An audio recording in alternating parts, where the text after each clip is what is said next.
What's going on, everyone? Nick or Catalyst here. Welcome back to the channel. I hope you all are doing well. So today's video is going to be a longer video, but it's also going to be a bit of an unconventional video. I've made videos like these in the past, but never quite in this format. And the context for this video is I had a really good round. Probably my best round as a competitive player so far in terms of how I played personally and versus the caliber of players that we're playing against. I had a really good round against Gloria Victis in our competitive T12 Conquest match that took place over the weekend, and I really wanted to share this gameplay with you guys. The only issue is that I didn't record my mic audio and I didn't record my teammates' mic audio, so there is no communications that you can hear in this gameplay. And I didn't think it would have been entertaining enough to just have a 25-minute uncut gameplay of competitive audio without having the communications there, because it kind of takes away the entire, I guess, grand aspect of what it is like to be in a competitive match. So I thought today that I would sit down with you guys for the next 25 minutes or so, analyze my gameplay, tell you what I think I did well, tell you what I think I didn't do so well, and we're going to maybe fast forward some of the boring parts, and we're gonna just overall analyze the gameplay so we can pin and pick out some things that not only you can improve on, but things that I can improve on as well. So hopefully you guys enjoy this style of video. This is really my only other option, so to put out this gameplay, so I hope you enjoy it. Anyways, leave a like if you enjoyed it. Let's get into it. Okay, so this is the second side of Rotterdam. We won the first side by, I believe, about 20 tickets, but this league's a little bit different in it goes by how many rounds you win instead of how many tickets you have. But tickets still do matter, because if the teams end up tying, that's when tickets come into play. So this is the second round. We did win the first side of Rotterdam. And you can see here that Sloth and Joan and I were in a 3-man squad, and VeNoM runs 3-man squads instead of 4-man squads just to improve our speed when we are transferring between squads or squad hopping. And my squad's task here, as you can see, is we are pushing for a BD hold. And my squad here is overtaking the bridge to try and pin Gloria Victis in the C objective as long as we can. So Sloth and I are up on this bridge and we're taking our positions. I did get a kill early on by a guy rotating on the water, and really our job, as I said, was to just hold this objective as long as possible. Sloth ended up picking up a kill. He actually ended up picking up 2 kills. He was going absolutely massive this game.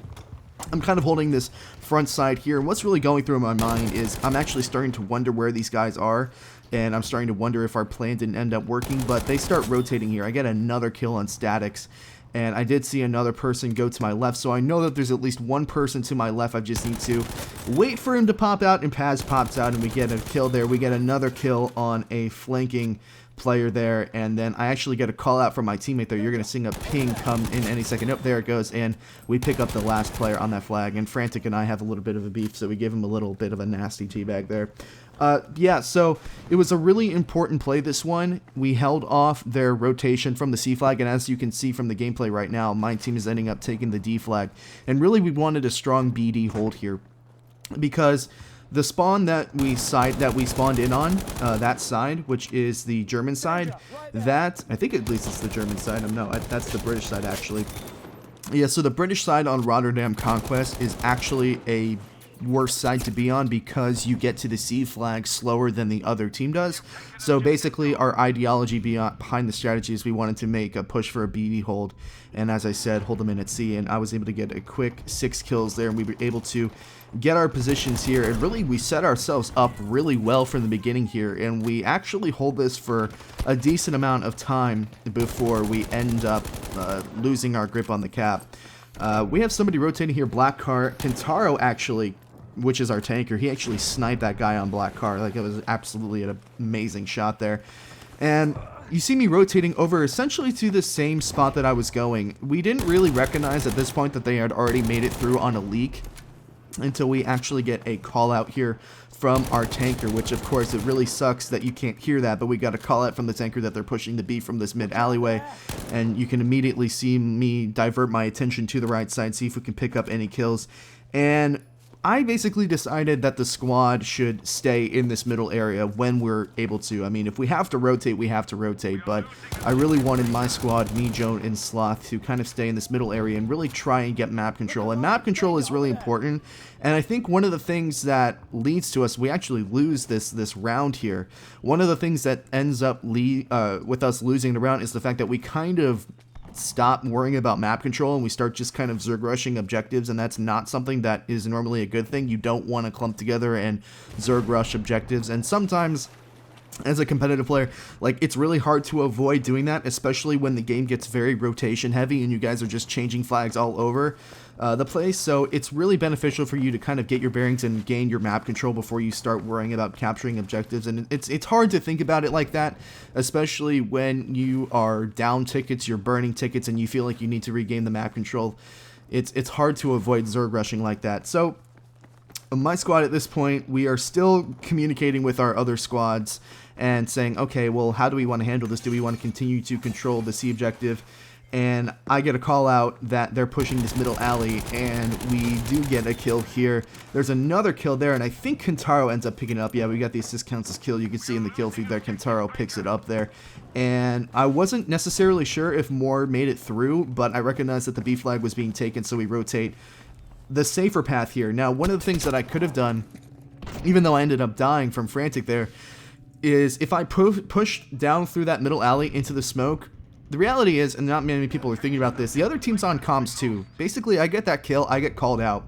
Me rotating around the right side instead of going straight down the middle to where I first got the kill is me kind of playing towards my teammates. I know that I have teammates more in the middle of the map. I know that if they're looking towards the Bravo objective, which they are because the enemy team was taking the Bravo objective, I would have had more help. There were better chances that I could have had my kill traded out if I died going that way. And that's kind of what ended up happening here. Even though we did end up losing the Bravo flag, I was able to get a respawn on Sloth and take an early death from a guy hiding in a corner, but it was basically a reset.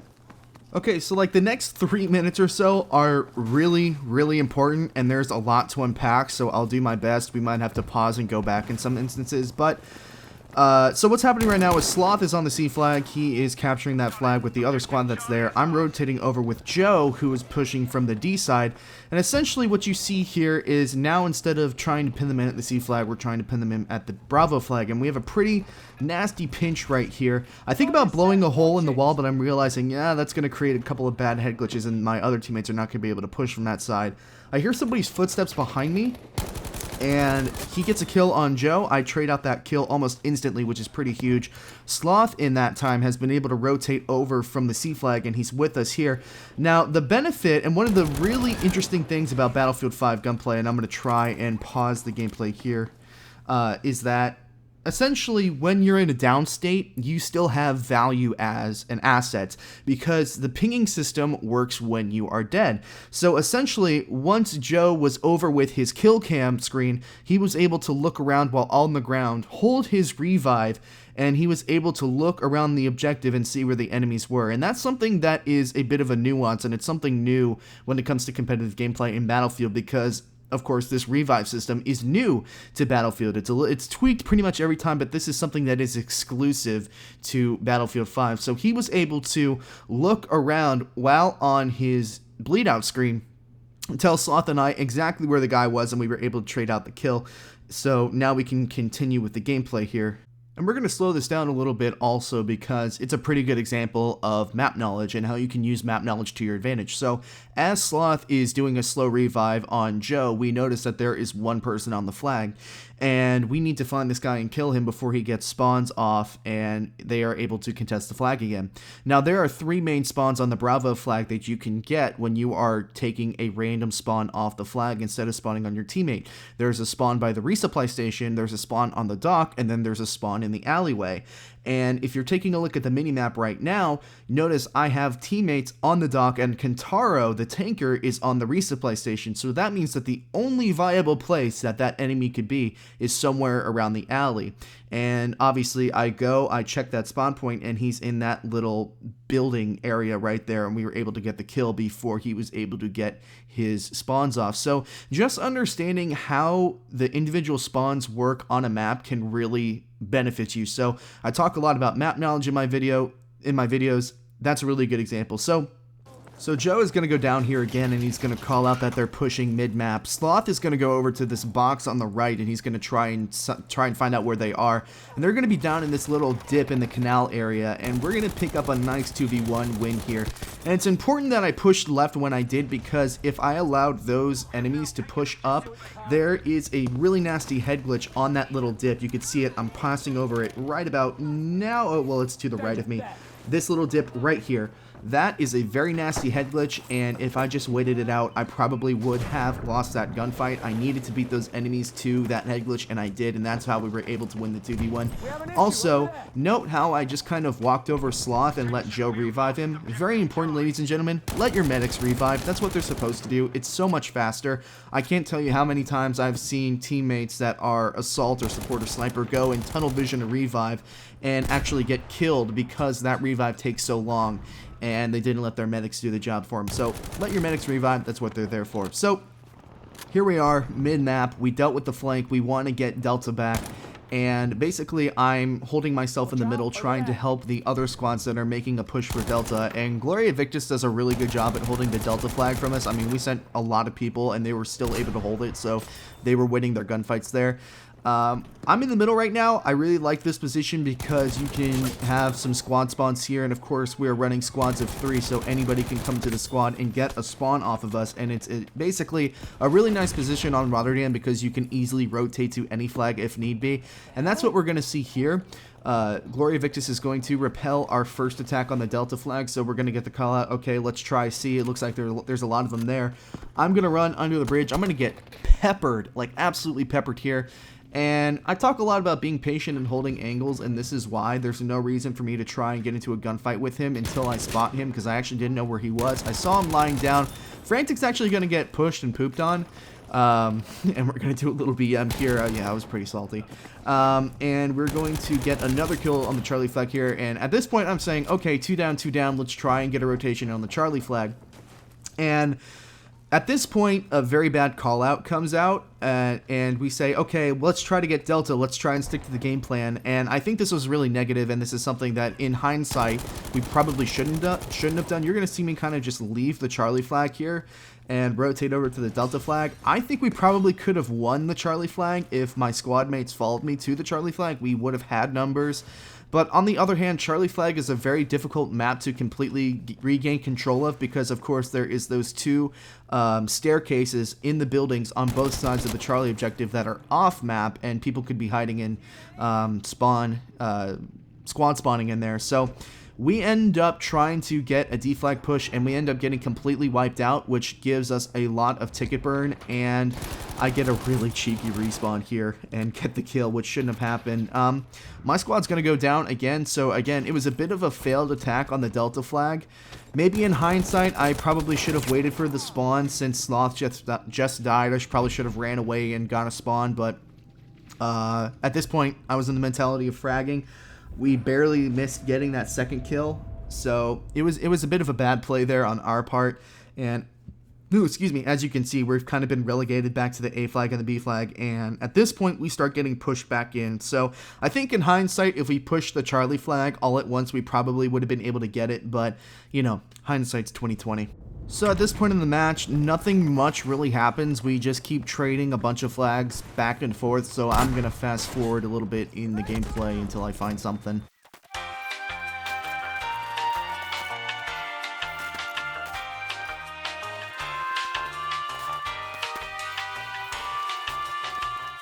So I've showed you a lot of what I've done well so far, or what the team has done well so far, apart from one bad rotation. Well, now I'm going to show you something that I'm really not proud of at all.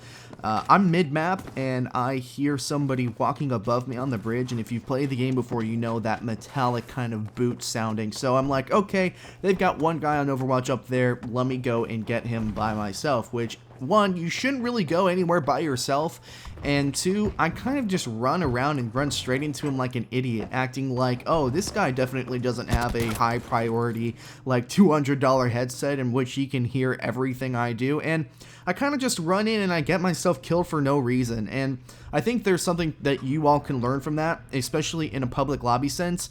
you should never really kind of just run around like without a purpose. And even though I did have a purpose, I did want to kill him, I was kind of just running around like a chicken with my head cut off, and it got me killed uselessly. And what's more than that is I deflected my attention to try and kill him, and in the end I just didn't do anything productive at all, like nothing productive. So really a bad play on my part.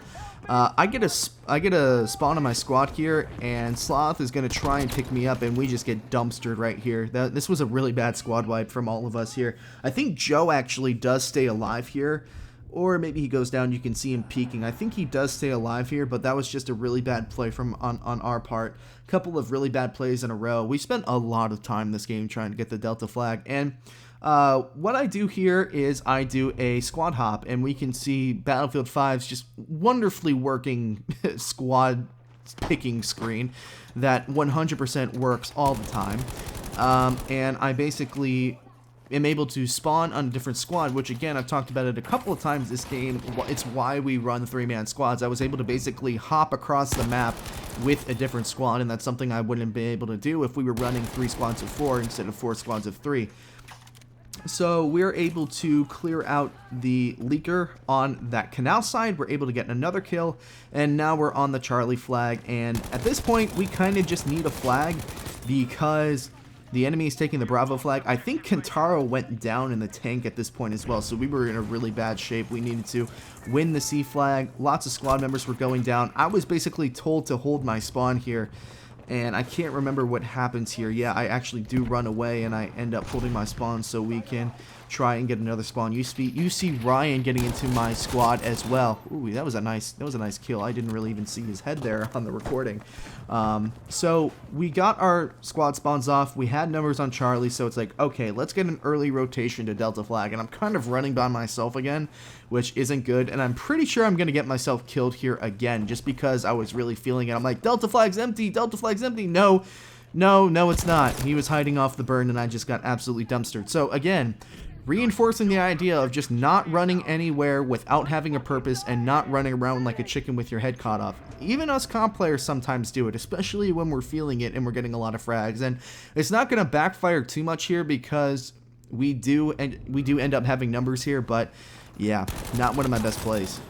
So remember earlier on in the gameplay when I won that 2v1 on the B flag and I talked about that head glitch with this little dip on the side of the canal? This is what I was talking about. This is such a powerful position to be in, and it really enables our squad to try and get a good push on this objective. Now, something that I should mention, if you've been paying attention, you've noticed that the A flag and the E flag haven't changed hands all game, and that's because these are banned flags in the map. So we are essentially playing the B, the C, and the D flag, and we're not touching any of the other flags. So in case you were curious about that, thought I'd just mention that. But what we're going to see here is Gloria Victis, again, just doing a really good job of holding the Delta flag from us, and we eventually just have so many numbers on the flag. And what I really start doing here is I start acting as an earlier rotator to the flag. We get a call out that the tank is on the Bravo flag, so get a Panzerfaust sent that way, see if we can get some vehicle damage. It doesn't really matter that much. It's more to kind of just annoy the tank more than anything else, because the tank is going to have a repairman pretty much every single time, and my plan actually ends up working pretty nicely here. Since we get a Panzerfaust shot, he goes to the resupply station, and I'm able to walk around here and able to get his rep man and get not only an AT bundle, but an extra Panzerfaust on him. And at this point, I am screaming in the mic. I'm like, tank is hit for 20 or 30, rep is down, rep is down. I tell Kentaro to push him, and he starts hitting the tank as well. I think Calatero gets the kill. Yeah, you see it in the kill feed right now. So that was actually a really big play. We got the tank down. Which is really huge, because basically the tanks on Rotterdam rotate between the Bravo and the Delta flag, and they can make infantry's life a living nightmare if you don't deal with him as soon as possible. So that was basically the thought process behind that play, sneaking around the backside while he was at the resupply station and taking out his rep. Again, something that we're trying to do here, we try to get an early rotation on the Charlie flag. I get myself caught out again. That's the third time that I've done that in this gameplay. Again, don't run around and run by yourself, especially when all these competitive players, they're playing as a squad, they're playing together, the chemistry is really good. You just don't want to do that. I should really start listening to myself more. So at this point in the game, it's entering into the third and final kind of stage of the game, and the way that these games work is the first team to lose 300 tickets is the team that actually ends up losing the game. So it depends on the map. For Rotterdam, for example, it's a 700 ticket map, which means the first team to hit 400 tickets loses, and as you can see by the scoreboard right now, it is neck and neck. Like, it is really, really close. And I actually thought it was 450 tickets that the map ends, so at this point I'm saying, oh, the map's over, we won, why are they still spawning? But no, it was 400 tickets, so I kind of made a bit of an error there. So we're going to clean up the last 2 kills on the Delta flag. I have no clue what the Smart Soldier was doing there. He was not making a, pun intended, a smart play. He wasn't even looking in the right direction to where enemies could be coming from. So at this point we're saying, okay, we have what we want a BD hold. Let's try and preserve it. But GV, or Gloria Victis rather, has already kind of caught on to what we're doing, and they're making the rotations early now, which means that we need to be a little bit faster as well. And this is kind of where, as I was saying before, we got into more of a Zerg rush mentality instead of a map control mentality, and that's what inevitably led us to lose the game, even though, as you'll see coming up here, there is a rule break that actually gives us the game. You're going to see here that they're going to step on a banned flag, which is the A flag, and that lost them the round automatically. But regardless, not even thinking about it at this point, Kentaro says, okay, let's try to hold BD. I need more help on the Bravo flag, so I said, okay, I'll come over here, I'll help rotate, and I'll be on the flag in case there's a squad wipe so we can get an easy squad spawn. So as you can see at the top left hand corner, they're on the A flag. At this point we say, okay, whatever, we know they're pushing here, it's just a matter of how many they're pushing. Now usually when there's a back flank like this, it's usually one person on a vehicle or in a car, and I actually find him there and call him out, and I say to Kentaro and Jordy, look, he's on this street, he's by the resupply, and I go back into the alley and make sure that there's nobody else flanking that way. And we actually end up killing that flank effectively, but in that time, Gloria Victis was able to go back on the D flag and capture it again, so it was a really nice bait and switch on their part. It was more like a fake that they were gonna flank the Bravo flag, but they ended up retaking Delta, and it kind of sent the team into a bit of a Zerg rush here. And even though we do have a 20 ticket lead, the fact that they were able to get back control of the D flag, and really they were playing to the strength of that flag the entire game. Like, that flag is really good for the type of players that they have. It's more of a campy, like, corner leaning type of team instead of a full Zerg rush team. So they were able to get on the Delta flag, and like they were basically doing for a lot of the entire game, they were able to hold this D flag for a long time, and we just could not get in. And as you can see in the gameplay here, I am just kind of screwed. I am caught out by a full squad, and I'm doing my best to try and avoid gunfire and play line of sight, which, if you've watched me play for a long time, playing line of sight is really important, but eventually I just get overwhelmed and killed here. And that ends up being, I think, what puts the nail in the coffin for this game. I'm trying to think if anything else happens here. Obviously, I'm attempting to switch spawns, but as I said beforehand, I mean, the menu UI just works 100% of the time with this game. We're on the Delta flag here, and I'm assuming that we get killed here. Yeah, that was a nice jump shot. I probably should have ended up killing him, but again, I'm playing with 100 ping on these servers, so I have a little bit of latency. But either way, that was a good shot on Lawrence's part, and, you know, that was really the nail in the coffin, because they were able to clear our push on the Delta flag. And yeah, I mean, you got to give them credit. I mean, they held the Delta flag really, really well the entire game, as I said. But at this point, I think I'm repeating myself, so I'm going to wrap up the video here. Thank you all so much for watching. If you enjoyed this video, make sure that you do drop a like and a comment down in the comment section telling me that you enjoyed it. And of course, if you have any other specific questions about this entire gameplay, please do not hesitate to ask me in the comment section below. I am sure there is something that you're curious about that I missed. That's inevitable. Obviously, this is a different type of video, not one that I normally do. I probably would have just had this as a highlights video if I had my communications with my teammates and my voice as part of the gameplay, but since I didn't, I felt this was the best way to share the gameplay, and this was really on brand for what my channel is, which is guides and tips and tricks and all that, and high tier gameplay. So again, hopefully you all enjoyed it. If you are new here, subscribe and turn on post notifications, follow my Twitter, join my Discord, and also follow me on Twitch. If you're interested in supporting me in other ways, you can become a channel member. That you can find in the bottom of the desktop. It's the join button. You can either do that on desktop, and I believe you can do that on your phone now. So if you're interested in finding out the perks of becoming a channel member, you can do that as well. Thank you all so much for watching. My name is Nick or Catalyst, and I will see you all another time.